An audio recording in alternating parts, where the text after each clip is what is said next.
జై తెలంగాణ అందరికీ నమస్కారం। ఈరోజు రాష్ట్ర కాంగ్రెస్ పార్టీ ఏదైతే ప్రభుత్వంలో ఉందో వాళ్ళ పాలన నిస్సిగ్గుగా నిర్లజ్జగా ఉన్నది అనడానికి నిదర్శనం ఇవాళ ముఖ్యమంత్రి ప్రచారం। అంటే ఇవాళ ముఖ్యమంత్రి 3 జిల్లాల్లో ప్రచారం ఏమని చేస్తాడు? అక్కడ 8 మంది ప్రాణాలు గాల్లో తేలాడుతా ఉన్నాయి, వాళ్ళను బలి కోసం సిద్ధంగా పెట్టి వచ్చినా మీరందరూ మా ఎమ్మెల్సీ అభ్యర్థులకు ఓట్లు వేయండి అని చెప్పి అడగడానికి వస్తా ఉన్నాడా? కాంగ్రెస్ పార్టీ కక్కుర్తికి, కాంగ్రెస్ పార్టీ అక్రమ సంపాదన కోసం, కాంగ్రెస్ పార్టీ అనాలోచిత నిర్ణయాల వల్ల ఇలా 8 మంది ప్రాణాలు అక్కడ గాల్లో తేలుతా ఉన్నాయి।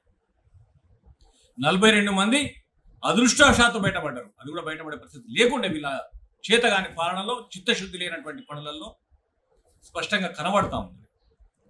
రాష్ట్ర ముఖ్యమంత్రి యుద్ధ ప్రతిపాదికను అక్కడికి చేరుకొని అక్కడ కూర్చొని వాళ్ళ ప్రాణాలు కాపాడే దిశగా ప్రయత్నం చేయాల్సినటువంటి అవసరం ఉన్నది। అధికార యంత్రాంగాన్ని ఆదేశించాల్సినటువంటి అవసరం ఉన్నది। ప్రతి క్షణం అక్కడ క్షుణ్ణంగా పరిశీలించుకుంటూ జాగ్రత్తలు తీసుకుని వాళ్ళని కాపాడాల్సినటువంటి ఒక గొప్ప బాధ్యత, గురుతర బాధ్యత ఉన్న ముఖ్యమంత్రి వాళ్ళ ప్రాణాలను గాలికి వదిలేసి ఇంత పెద్ద ప్రమాదం జరిగినా నిస్సిగ్గుగా ఇలా జిల్లాలకు వచ్చేసి ఎమ్మెల్సీ ఎన్నికల ప్రచారం చేస్తూ ఉన్నాడు। అంటే ప్రజల ప్రాణాల కంటే మీ ఓట్లు, మీ గెలుసుడు ముఖ్యమా? అంటే నీ భయం ఏంది?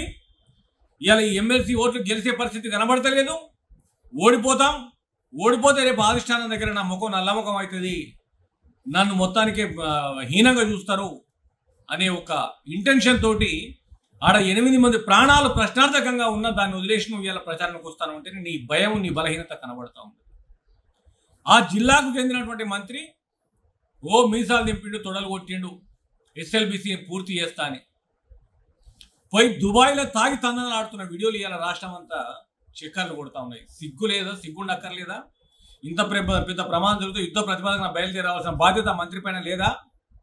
తెల్లవారితే ఏమీ జరగకుండా రాష్ట్రం అంతా నీళ్లు వారిస్తున్న కాళేశ్వరం మీద తెల్లవారితే పబ్బం గడుపుకున్న అబద్ధాలతో ప్రచారం చేసే ఈ ముఖ్యమంత్రి ఇంత పెద్ద ప్రమాదం పైన ఎందుకు స్పందిస్తలేడు? ఇది మీ చేతగాని తనం వల్లనే కదా, మీ తప్పుడు నిర్ణయాలతోటే కదా ఇలాంటి ప్రమాదం జరిగింది కదా। ఏం ప్రమాదం జరగకుండా రాష్ట్రం అంతా నీళ్ళు అందిస్తున్న కాళేశ్వరం ప్రాజెక్టును ఏ రకంగా కేసీఆర్ గారిని బదనాం చేయాలనే ప్రయత్నంలో మునిగి తేలిన నువ్వు ఇవాళ ఈ ప్రభుత్వం ఏదైతే ఇప్పుడు జరిగినటువంటి ఘటన పట్ల ఎందుకు స్పందించట్లేదు? ఇలా రాష్ట్రంలో ఉన్నటువంటి టీవీలు కానీ, మీడియాలు కానీ కొంతమంది స్వయం ప్రకటిత మేధావులు ఇప్పటివరకు స్పందించట్లేదు, ఎందుకు స్పందించట్లేదు అని అడుగుతా ఉన్నాను। మీ కక్కుర్తి కోసం, మీ కమిషన్ల కోసం ప్రాణాలతో చెలగాటం ఆడుతూ ఉన్నారు। కేసీఆర్ గారు చెప్పారు 2 చోట్ల ఓపెనింగ్స్ తీసుకున్న తర్వాత అటవీ శాఖ అనుమతులు తీసుకొని తగు జాగ్రత్తలు తీసుకొని ఈ కార్యక్రమాన్ని మొదలుపెట్టాలి తప్ప ఇది తోకతలలేనటువంటి ఆలోచన కాంగ్రెస్ పార్టీది అని చెప్పి స్వయంగా కేసీఆర్ గారు గతంలో చెప్పింది।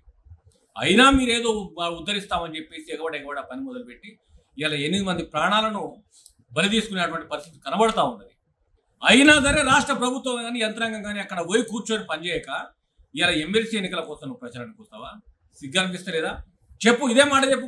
పోయి అక్కడ ప్రభుత్వం ఏదైతే ప్రచారంలో ఆడ 8 మంది ప్రాణాలు గాల్లో వేలాడుతూ ఉన్నాయి, వారు బతుకుతారా చనిపోతారా ఘోరమైనటువంటి పరిస్థితి అక్కడ తలెత్తింది కాబట్టి అయినా నేను మీ ప్రచారానికి వచ్చినా మీరు మాత్రం మీ ఓట్లు మా కాంగ్రెస్ పార్టీ అభ్యర్థికి ఏమని చెప్తారా?